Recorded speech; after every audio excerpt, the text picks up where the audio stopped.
Hello and welcome to the latest episode of Property Lifestyle Mastery. On this show, we are having open conversations about building a property business that creates cash flow and freedom, and really the highs, the lows and the lessons that have come along the way from being able to build a great business, but also to creating the holiday every 6 weeks lifestyle along the way. So we're doing everything right from the big picture strategy and maximising your potential right down to practical solutions. So on today's episode, me and Dom, going to be talking about peak productivity, how you make sure that you are as personally productive as you can possibly be to make sure that you can grow your business with the minimal amount of overwhelm and burnout along the way. And of course, making sure that you can actually enjoy things outside of business along the way, because this is it, right? We have to enjoy the journey. So how can we make sure that we can do that, have a great life and build a great business along the way? So here we go, me and Dom, peak productivity. Hello, Dom. Hello, Jackie. Great. Here we are again. And we're going in today to talk about peak productivity. So we've kind of, now starting to delve into the different areas of the property lifestyle mastery blueprint. So peak productivity, we thought would be a great place to start in terms of, we're seeing it lots at the moment. How this is kind of playing out day to day and the difference that it can make if you're really mastering it. So we were thinking about today talking about the more within peak productivity, the area of like energy, focus and time management. So maybe Dom, you could just start off by telling us why do you think this is an important thing to talk about today? Yeah, absolutely. So peak productivity, everyone wants to do the best they can. So it's almost like an ingrained part of being the best version of you. We want to be really good, but we don't necessarily think about it in terms of how do I become more productive. Some people do, others don't. They just focus on what they want to do well. But when it comes to peak productivity, it basically comes down to, I think, our energy and our ability to focus on the most important thing and how much energy we can give to that and for how long. And some people I know, they work, flat out for the first 4 hours of the day, or 5 hours, they get to 12, 1 o'clock and they haven't even taken a break. And actually, that's not great because the rest of the afternoon, they're not able to focus nearly as much. So having intermittent breaks along with key focus areas is the way to, properly focus in, strategically focus, and then strategically disengage. And that cycle of in and out of being really productive and then taking a break. And a break could be actually going to do some exercise, or it could be having the right nutrition, or it could be having a power nap. There's so many different ways to take a break in order to re-engage fully. That's a great overview of why it's important. And I think for me, from a business owner perspective, what I think is so hard, particularly when you're in that phase of you're between that kind of startup and starting to grow phase, you have to be so many different people. And we love Wealth Dynamics personality profiling tool as a way to understand, because that really is flow, right? What do you get energy from doing? And obviously the ideal is that we just spend our whole time doing stuff that's in our flow and life is just really easy and wonderful. But if that's what you want to do, don't start your own business, because you're going to have to do loads of stuff that you don't want to do anyway. Yes, when you're first starting out, often you have to do things you don't want to do, but at some point you get to the area that you can then focus in on and become brilliant at that, and let other people do the other bits that really drain your energy. But I still think even so, there's always going to be stuff that you don't want to do that is really important. And so maybe you still do get to 80% of your time you are totally in flow, but then there's still the other stuff that you'd rather someone else did, but maybe the cash flow isn't there to yet be able to hire someone else, or who knows what else, but you've kind of got to suck it up and get it done.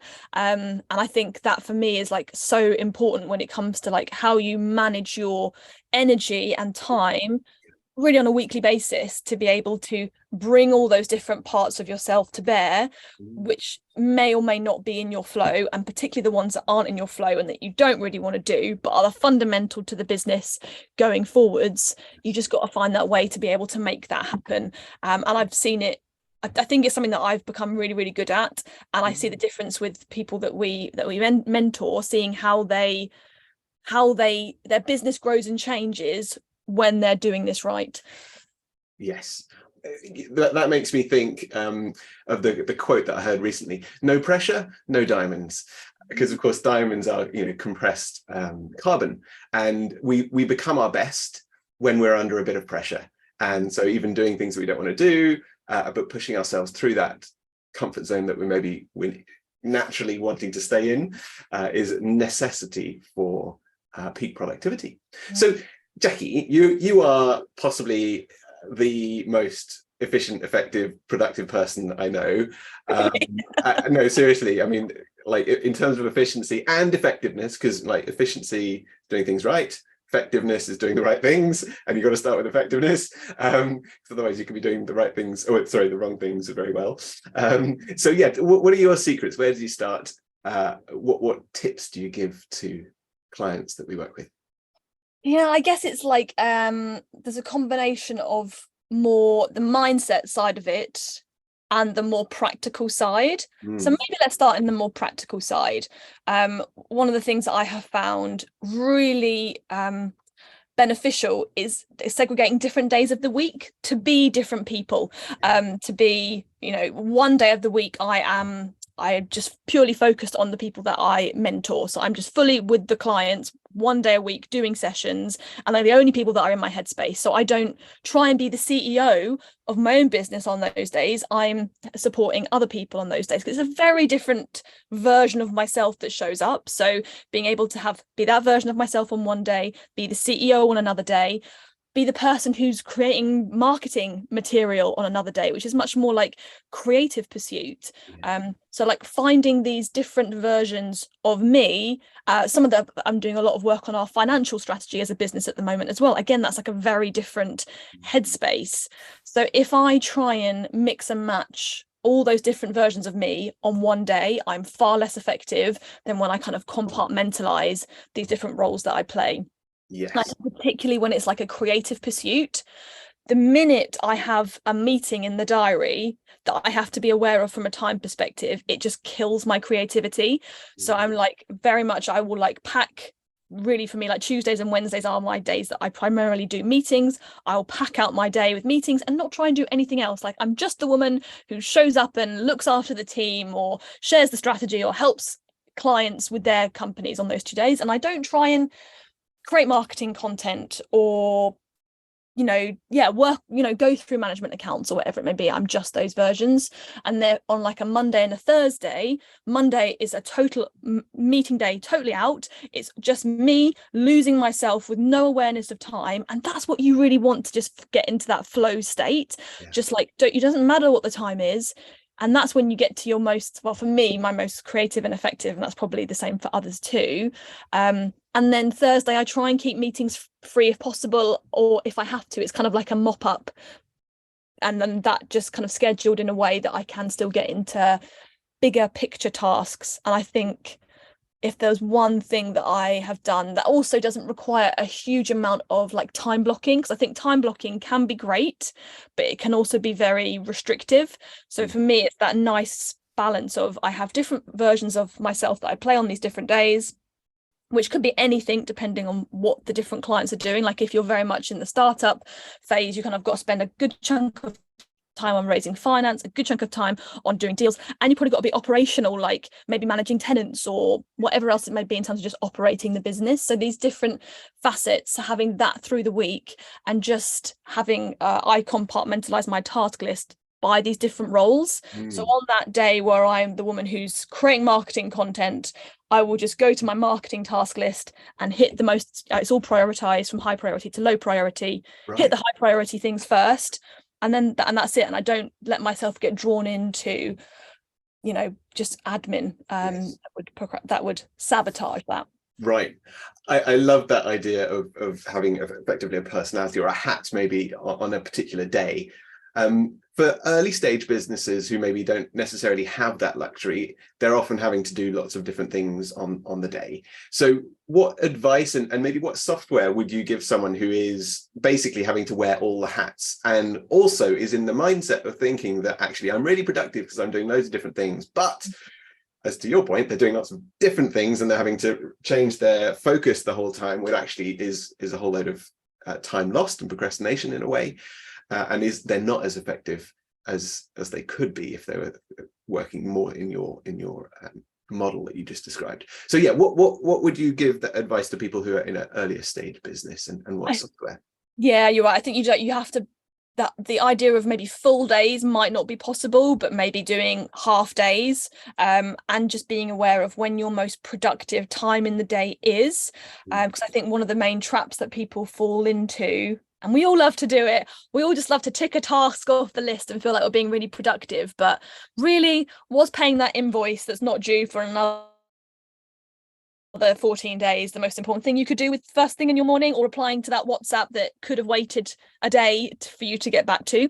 Or is actually the most important thing that you're going through your deal pipeline, maybe analyzing a deal, maybe getting some offers in? Like, that is the most important thing. But the problem is they're not quick tick tasks off the list thing. So we would rather, it's total sabotage the way our mind wants us to do it. We want to get to the tick off the list first and come to those bigger tasks later, where it's like it might take you an hour to do it, but you only get one task ticked off, where if you've maybe got 10 tasks you could tick off within an hour of like less important stuff. Yes. So I think it's more about hacking your time of day energy earlier on. For me, that is a first thing in the morning when I am most fresh. I have the most mental resilience to go out and hit whatever tasks are important. And I think the majority of people are like that. Like, it's a first working thing that you do. Yeah. Some people are like night owls and stuff. So I think you'll know if you're different and you just suddenly get a wind of energy at 2 a.m. But what the most mental energy and resilience that you have in the day, and probably that is first thing. Yeah. Do that task that makes the biggest difference to your business first, not the urgent responding to stuff, because if it's urgent, you're going to get it done. Like, if you need to call the builder back to resolve an issue to keep the build moving forwards, you're not going to not do that. So if that waited another hour to happen, it's not going to not happen, it will still happen. But if you wait another hour to start, reviewing your deal pipeline and getting some offers in, the odds are it's not going to happen. Yes. And so you're kind of referring to the Eisenhower matrix there of urgent and important, and not urgent, not important. And so that's a really important tip for people to be aware of. They spend far too much time in the urgent, and not enough time in the important, because the important is actually what moves the business forward, which makes the urgent stuff doesn't become urgent so much, because you're moving the business forward in a productive way. Okay, and so what? And sorry, just go back. You mentioned chronotypes, and I would encourage the listeners to maybe have a quick Google and do a chronotype test to find out what sort of what sort of sleep pattern you have and when you are most productive. And as Jackie mentioned, most people it's the morning, which is when they're most productive. Very rarely is it evening.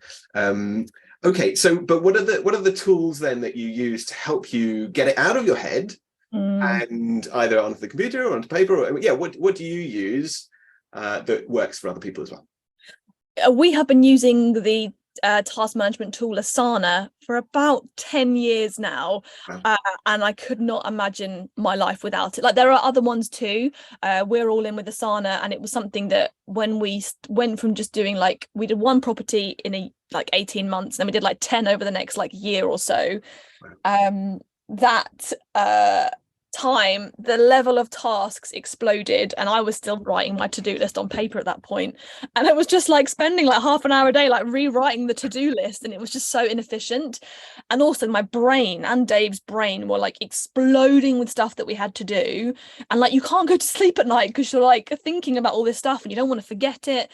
So we put a very simple rule in place, which was you never say or think about doing something without simultaneously putting it into Asana. Now, Asana is an app on the phone, you can use it on the computer as well, and that, just on a very baseline perspective, just starting to put it in on the list was clearing out the headspace to be able to allow creativity to keep going. Because I think if your brain is overloaded with stuff to do that you're trying to remember, the cost is large in terms of what you can achieve and how easily you can solve problems, because it takes up, it's like a computer, isn't it? Like, I suppose if you've got all these different applications open and all these different documents, eventually your computer can't, it's just going so slowly. And I guess that's the same for us, right? You cannot solve the problem.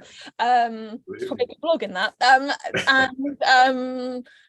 So yeah, that just helped to like keep the, I wish I knew more computer terminology. Keep the hard drive clear or something. Yeah. Defragment. Defragment, yeah. So that's kind of where it started, and then it's really evolved for me from there. Because on Asana, as a baseline, you have just one task list, which is essentially like a piece of paper, but you don't have to keep rewriting it, and you can change dates, etc. And you can also have multiple of you on there. So like me and Dave being on Asana, it was wonderful. I could like, Dave, take out the washing, put it on personal life stuff too, right? Yes, exactly. How I get so much done, just get Dave to do everything. Yeah. But yeah, it just meant that it kind of went both ways. And also from a relationship perspective, like running a business with your partner, it's very easy to like be in bed being like, oh, did you pay the invoice? And it's like not really what you want from a like healthy relationship. So you can still be like, oh my God, did you pay that invoice? But you cannot vocalize it. You can pick up your Asana and you can write it in and assign it for them tomorrow. Right. But that's the way that probably our relationship has remained intact. Relationship advice too. There we go. No, seriously though, wise words, because when we run our own business, it can absolutely take over our lives. And if we're not deliberate about creating time, creating space, creating headspace by putting it on a computer software or somewhere else other than allowing it to be in our brain the whole time, yeah, it's very unhealthy training that you're training your mind to be constantly busy, constantly thinking. And so a software piece, and we're not getting paid by Asana, but a software piece like Asana or ClickUp or Monday.com or some other project management or task management software is a great way to get it out of your head and somewhere where you know it's fine, you can come back to it later. And that just frees up that creativity to be more productive. So yeah, absolutely essential piece of kit for any business that's wanting to scale. So even if they're starting out, that's a great place to start. Fantastic. Okay, so that's on the sort of practical side. What about on the sort of more, sort of emotional feeling, quantum physics, anything you like? What's the other side of practical management and peak productivity? You're right. I think you kind of mentioned it at the start of this. It's like, it's the not doing, the intentional not doing, and what you do with that time that I think is really important. So I think being really effective and productive when you are working, and then don't work. And I think we were kind of, it's not accidentally, like we really wanted to be able to go on holiday when we started the business, and we were lucky enough, I think we mentioned in one of a previous episode, we worked with Elliot Kay, who we worked on our business strategy with him, and he was like, why are you doing all of this? And we were like, we want to go on holiday. And we're like, we want to go on holiday loads. And he was like, what does that mean? And we were like, I had no idea what that meant. And in that moment, having that conversation, it was like me and Dave decided that we would want to go on holiday every 6 weeks. Like that would be a great life for us. So we kind of worked towards that. And that intent, actually, first of all, at that point, just to be clear, when we were asked that question, we were working 7 days a week, right. Evenings, weekends, like it was full on. So really, even the first part of it was actually, let's just have a day off in the week. Like that's the starting point. So I think we were really, I'm gonna say, lucky to have those conversations at that point, because we started being very intentional about when we were working, when we wanted to work, and having time off, and starting to be very structured in that. And I do think it's something that most business owners miss. They're so busy being busy that they don't think they deserve time off. So you end up working all the time, your phone's always next to you, you're always answering messages, and you never switch off. So I think that intentional switch off time when you're not actively managing your business is so important, and having the perspective, which let's come on to in a minute, the perspective that is okay. Like the world is not going to come crumbling down if you don't respond to a message for like 4 hours or until the next morning. Like it's okay. And that space has then grown from there to us, to how we use that time to develop our mindset. And for us, that particularly meditation practice in the morning before we start working has been so important to keeping that perspective on problems, seeing things from a different point of view, and being more creative. And I remember during COVID, I don't think we mentioned this previously, like we ended up going to the Maldives during COVID, and it was ridiculously cheap at the time. So we ended up spending 3 months on an island in the Maldives, as you do. Yeah. And we just thought we'd do a test when we were there. We were like, what would happen? Because obviously you're like 5 hours ahead of the UK. We were like, what would happen if we just like stopped working like the more like 9 to 5 thing and started doing like 2 till 6 or something, like cut it in half and see what happens. And nothing bad happened. Actually, we got more productive and effective, and we had this time in the morning for like exercise, meditation, reading, like all this other good stuff. And we changed who we were during that time. I don't think you have to have half a day, I don't think you have to go to the Maldives for it, but having that space in your morning, even if it's just for like half an hour or an hour, to like work on the version of yourself that you want to be and to get perspective on that, then just makes the whole rest of the day easier. 100%. Yeah, almost every book I've read on productivity and being successful in life starts with a great morning routine, because that sets you up for the rest of the day. If you immediately pick up your phone, you're being reactive. Whereas if you intentionally create your day and you're disciplined enough to follow a routine that you know makes you feel energized, that brings you lots of good ideas, that sets you up for the rest of the day, then that's leadership, self-leadership, which is absolutely essential. Because a lot of people think that to be successful you have to graft the whole time, and to an extent, arguably partly true, but well, not the whole time, but certainly you have to put in the work. Yeah, so having that morning routine is absolutely essential. Okay, and I'm thinking for the audience, not everyone gets to go to the Maldives and take that half sort of work half the time, but if we were to ask them when are they most productive, I'm guessing if they thought about it, they'd be saying the time just before I go on holiday. And it makes me think of that. Yeah, when there's a time pressure, when there's a deadline, things get done. And the important stuff gets done. What really matters happens. Yeah, exactly. You're right. And then you realize what you can leave and versus what you can. Yeah. It's basically like how you artificially create that feeling all the time, like the good momentum and the energy for a sustained burst. Then you rest, and then you come back to it again with that same intention behind it. Yes. So yeah, that's a really good point. I was also thinking, like, are you reading the 5 a.m. Club at the moment? I just finished it last couple of weeks ago. I'd love to have a quick chat about that, because I'm like, when I first heard about the 5 a.m. Club, I was like, and everyone was on Facebook, it's like getting up at 5 a.m. and it was like everyone was talking about it for like 6 months, and then everyone burnt out and stopped doing it. And so I had quite an aversion to that, also because I used to love lying in and like getting up at 5 a.m. I was like, that's a rubbish life, I don't want to do that. I think for me, that was also not possible at the time, because alcohol was a very big part of my life. Right. And so I think if you're, and that was ultimately, the alcohol was, we obviously, I'm not talking like in a massive way, but actually now it feels like a lot. Like Dave and I could easily open a bottle of wine on a Monday evening and, share it between us, and that would be like quite normal. And looking back, that was actually a bit of a coping strategy to deal with the fact that we were so wired and trying to juggle so many things, that it was the only way that we could actually change our state at the end of the day. And when we were during COVID, we were in South Africa when there was an alcohol ban. Oh, wow. And it kind of like forced, obviously there was a black market, but we were like, let's not get involved in the black market, let's like use it as an opportunity to like not drink. And that changed everything. And suddenly we started being far more aware of the time of the day. Like we started to more naturally want to go to sleep when it was dark. We wouldn't watch TV so late because we weren't totally unaware of our body's urges, because it was all subdued by alcohol. And then we would be able to get up with the sun, and so it naturally kind of fell into this more morning routine that we couldn't have done before, because we were kind of using other coping mechanisms to cope with the stress, which was alcohol.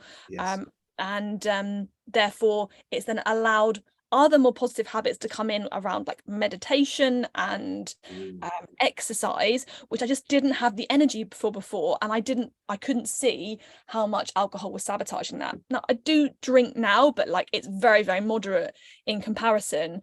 And it's amazing to see, well, for one, the weight just drops off you. Like if you're trying to lose weight, just stop drinking alcohol, and then you stop wanting crisps, you stop wanting all the bad stuff, and it all really snowballs. So it's, for me, I had a very negative aversion to the 5 a.m. club when it first came out, and I think I could read it again now and feel better. So I'd love to know what your like main takeaways are from that book, and would you recommend it? So it's full of great insights, and it's written as a lovely story. I'm not waking up at 5 a.m. intentionally. My 4-year-old occasionally wakes me up at 5 a.m., but that's definitely not intentional. Here's the thing: a lot of people put so much pressure on themselves and then beat themselves up for not doing it. I'm not one of those people. Balance is like one of my highest values. So I'm not bothered if I wake up early or not. I wake up when I wake up, and which is usually around 6:37 or 6:30 / 7 o'clock. It's not exactly 6:37. And I try and get into a morning routine. As the kids are getting older, they're getting their own breakfast now, so I have a bit more time to journal, write down the ideas, say my affirmations, meditate, do a bit of stretching. But I'm not waking up that early. Would I, when the kids are growing up properly? Possibly. I might make the intention. Yeah, I think that is something that I would consider getting into, or trialing. This is the thing: everyone's got their own way of optimizing, and I think we need to learn to experiment on ourselves, try it for a decent amount of time. Robin Sharma says, 66 days. From that's research from UCL, 66 days to really cement a new habit in. And I think there's an awful lot of wisdom from ancient times that says, actually, you know what, waking up just before the sun gets up is the perfect time to be really inspired and connect with yourself, with nature, and set a great routine in the morning to optimize who you're becoming. Because we're always becoming someone. It's just, are we conscious of it, or are we reacting to the world and becoming someone by default rather than deliberately? So I'm not saying I'd never do it, but at the moment I'm not. And I think it's very different. Also, it depends on where you live in the world, because sunset, sunrise, it varies. But here in the UK, it is lovely getting up earlier in the spring when the sun is up early. There's amazing energy when you go outside, and the birds and the light, and you just feel so good waking early. Whereas in the winter, it's like trying to get out of bed before 7 is a lot harder. Hard, yeah. We kind of need to do like clearly that's what we just need to be. I don't know, sleep longer, nest up. Actually, to be fair, I got a Lumi. You got one of these Lumi alarm clocks? Oh yes. Where you kind of like it comes up like a sunrise. It goes from like red into orange and into bright yellow. Nice. And that was great, because we got into such a lovely routine of like getting up early, and then as the nights drew in, I just couldn't get up, because your body's not really meant to. But I loved having these long mornings where you kind of again can as much as possible like lose yourself in time a bit before you get into work and meetings and other people's agendas as well. So it's just like it's your time. And like Dave and I love our morning routine now of like waking up, cup of tea in bed, read a book, cup of coffee, and like that's only possible if you have actually enough time. And that's been a huge shift from where we were before, which was we would probably wake up at like 8:30, and then you'd like down a cup of tea and you're like rushing into a meeting. Like there's no time for you as part of that. So anyway, the Lumi alarm clock was really great in the winter to keep that going. Yeah, great. So on to a different topic. We talked about time management and some hacks with software and things like that. We talked about sleep, which obviously is essential. Then the last two would be nutrition and exercise then, as like core pillars of productivity. Yeah, what have you changed there? What works? What have you seen work for clients? Tell me about that. So I think let's talk about two of our clients at the moment who have been really got into the exercise aspect of this at the moment, and just seeing like they're getting up early, they're going to the gym at like 5 a.m, they're going together, they're a couple, and like their energy and productivity is just has like, I would say, probably improved by like 50%, I reckon, since all of that happened. And they were pretty good before. They were great before, but they're even more effective now. And I think so much we all have our bad days, like our wobbles, when we don't believe in ourselves, when we kind of part of ourselves wants to quit. Like we all have those, and I feel like those guys have had those a heck of a lot less since they've been doing that. And I think just the whatever chemicals your body creates when you exercise just sets you up in like an amazing way for the day. Yes. I, from my own perspective, have seen I broke my toe a couple of months ago. I was in a really great routine. We were skiing. I wish it was some dramatic, wonderful story of like skiing down a mountain and something happened, but no, I just came back to the motorhome and just stubbed it on nothing and broke my baby toe. It's ridiculous. So yeah, no dramatic story. And I haven't been able to exercise properly since, and it's been really interesting to see what impact that has had, like walking less as well because it was painful. And I think I was being really good with not drinking much alcohol, not eating much rubbish. And as soon as that kind of exercise piece has fallen out, I've seen those bad habits creep in. Like I've wanted to drink more. Like I always have wanted a piece of chocolate after dinner for like the last like 6 weeks. And this week has been the first week that I've been back out running again. Not in any massive way. Like we're not talking about marathon running here. I'm like, we'll run like a kilometer or a couple of kilometers, just get my heart up, do a bit of like strength work and exercise. It's like 20 minutes and strength and stretches, sorry. And I haven't wanted alcohol so much. I've been craving my like healthy smoothies in the morning again. And last few nights I haven't wanted chocolate after dinner. So it's just amazing to see how these things that I've been grabbing onto I don't know, because that movement piece wasn't there. So that's my it's an upward spiral, isn't it? I think when you sleep well, you exercise well, you eat well, things get better, and your body almost craves better nutrition rather than the junk. So that's fascinating to hear. And what about on the nutrition side of things? So I know you've had some amazing experts around you, Tracy for one, for example, and she's guided you on the different supplements and other things to take or not to take. Are there any sort of game changers for you there that have helped nutritionally?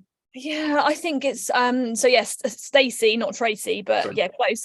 Stacey, she's a chiropractor who we've been seeing for about 6 years. Absolutely amazing. She's based in Westgate, Thanet and Kent Chiropractic. Couldn't recommend her enough. If you can get an appointment, she's totally oversubscribed now. She has been amazing. She uses applied kinesiology, so muscle testing, to find out where you've got deficiencies within the body and to use supplementation to help with that.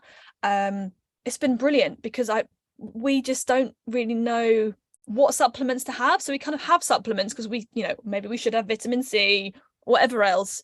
And if you have it and you don't actually need it, your body actually has to work harder to process it because it doesn't need it. So it's actually almost counter-intuitive, opposite of good, whatever. It's not good. Right. Yeah. And so that's been great because we only take the supplements that our bodies are indicating that they need, which at various points, we've had burnout and Dave's had stomach issues as a result. I had adrenal fatigue for a period of time where I had to take supplements to just support my adrenals. Dave's had it too, so we've had things like Bacopa Monnieri and Rhodiola, which are like supplements which support the adrenals. But again, you don't necessarily know what these things are unless you can actually test for them. So applied kinesiology has been amazing for us to be able to find out what works.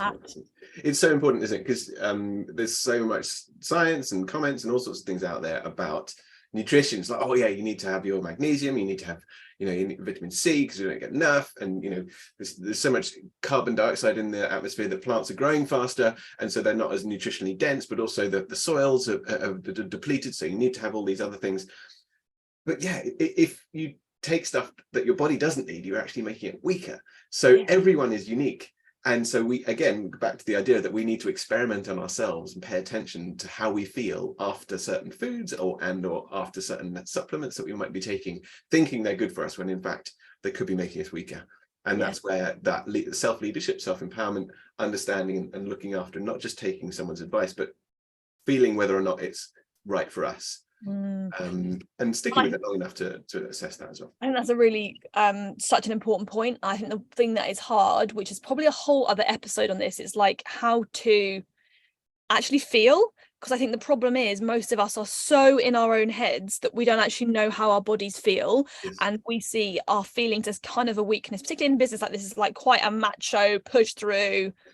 Don't be a pussy about it, just push through and make it happen. Like, that's like, no, like that's not what your body wants. And like that's what's ultimately going to completely burn you out, because you're ignoring all of the warning signs your body is giving you. So that's part of kind of back to trusting your body and allowing yourself to feel, which maybe that's another conversation for another day. I think, I suspect it probably is, because it's a massive topic, but I think there's a real shift happening, certainly from the people I'm meeting these days, that they're becoming a lot more self-aware around how they feel, and understanding that when they're not happy, actually that is guidance, that there is another path for you that's better. So every time that something bad is effectively happening, spotting that and seeing, is this guidance that I should be doing something else or working somewhere else or helping others? Because it's so important to love what we do, because that's when we're serving other people the most, and that's generally when we're happiest, is when we're serving others. And through property, you know, there's something within property that we're passionate about, whether it's providing amazing homes or just project managing or whatever it might be, doing deals, helping people in some way. That is when we're most fulfilled, is when we're helping others. So it's being aware of that and going with flow, enjoying the journey, knowing that who we're being every day is really important. Anyway, really. Sorry, I'm getting off my soapbox. No, it's great. Maybe we should just wrap this one up with like our main, so like a main takeaway. Like, what's the most important thing, you know, if people would take one thing away from this conversation today? What would it be for you? For me, it would be peak performance never ends, and experiment on yourself continually in all areas, you know, sleep, nutrition, everything, because it's always a refinement, and it's the enjoyment of creating that. You know, for example, at the moment, you know, I'm not as fit as I'd like to be, but you know, I'm working on that, and I'm enjoying the journey this year of creating better fitness, better flexibility, more strength, and it's fine, I'm not there, but I'm enjoying the journey of it and experimenting on myself to see what works. So I'd encourage the listeners to do something along those lines, to experiment with themselves. That's really nice. And I guess mine, I probably would similar. I think the problem is it's not like you find the thing and then that's the thing. Like we change. I think particularly if you're more entrepreneurial, like you're going to get bored, like you won't want to find the routine that you stick to forever. I think it has to evolve and change. And then also you get an injury, or the winter comes and it's really dark and you don't want to get up early. Like, it's always changing and evolving. So to not expect to find the answer and for that to be it forever, to know that it's a constant recommitting. Yes. Being the best version of yourself and getting the most out of your life and growing, because really this is all about growing and evolving, right? We're talking about making our businesses as effective as possible, and being efficient, but also therefore by doing so making free time for our own personal growth, which then in turn helps the business, and the two, yes, you grow and evolve. I think that is where I'm coming to more. It's like it's not about where you get to, it's about who you become along yes, the journey to getting wherever. Like, it doesn't really matter, it's just becoming the best versions of ourselves. So and it's not like there's not one size fits all, which is what you said, and you won't find your one size and then stay with it forever.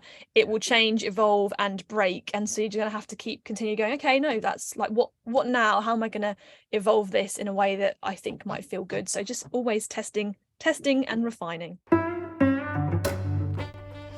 Awesome. We hope you enjoyed listening to that as much as we enjoyed recording it. So that was peak productivity. And next week, we're going to be talking about mindset mastery, which is the second pillar of property lifestyle mastery. So next week, you're going to be hearing Dom and Dave talking about how you can achieve more without putting more on your to-do list, and what letting go really means. This is really transformational stuff and has really been, for us, myself and Dave, over the last couple of years, the biggest transformational part of our business growth. So I'm really excited for Dom and Dave to share some of the lessons and the lows that have come as part of that realization process. Make sure you are following us and subscribing to get notified about the next episode, which comes out every Friday at about 8 a.m. And if you are enjoying the show so far, please do give us a little review or a rating score and take some time to write a few words of feedback if you have a moment. So for now, have a great week, keep focused, keep productive, and we look forward to sharing with you more thoughts on mindset next week.